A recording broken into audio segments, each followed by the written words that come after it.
Guys welcome back to my channel. তো আজকে উদ্দেশ্য ছিল হচ্ছে শান্তিপুর যাওয়ার জন্য। তো আমরা রওনা দিয়ে দিয়েছিলাম।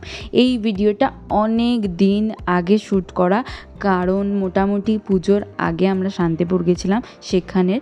তো তারপরে আমি যে ভিডিওটা এডিট করে পোস্ট করব সেটা একদমই ভুলে গেছিলাম। এখন গ্যালারিতে দেখতে পেয়েছিলাম, তাই ভাবলাম তোমাদের সাথে শেয়ার করা যেতে পারে। তো ফার্স্টেই যে কেকটা দেখালাম ওটা খেতে জাস্ট দারুণ ছিল। তারপরে এই ডাবল কুসুমের যে ডিম সেদ্ধটা ছিল সেটা খেলাম।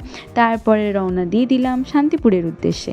ওখানে শাড়ির কোয়ালিটি জাস্ট দারুণ ছিল। যাই হোক, এখানে এনাদের দেখে বেশ ভালো লাগলো যে ভালোবাসাটা হয়তো এরকমই হওয়াটা উচিত, যেটা বয়সকাল অবধি তোমার সাথে থাকবে, তোমার পাশে থাকবে। এখানে তারপরে আমরা অনেক কিছু খাচ্ছিলাম, এনজয় করছিলাম, কারণ অনেকটা রাস্তা যেতে যেতে অনেকক্ষণ লাগছিলো এখানে।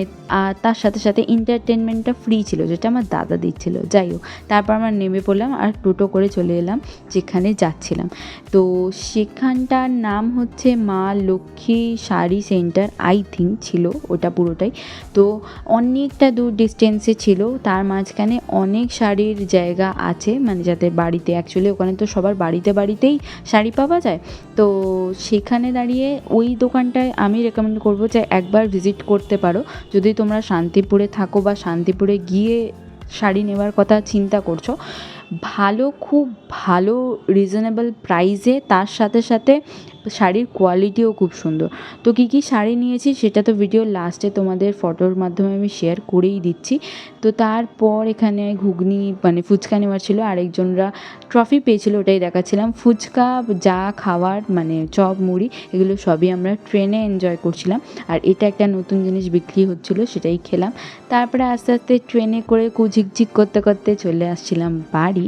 তা বাড়ি আসতে আসতে অনেক কিছু খাওয়া মিস করছিলাম, কারণ সারা দুপুর কিচ্ছু খাওয়া হয়নি। কারণ ওখানে হোটেল আছে, বাট আমরা সেরকম কিছু খেতে পারিনি, কারণ সেদিনকারে হোটেলটা ক্লোজ ছিল, দ্যাটস ওয়াই।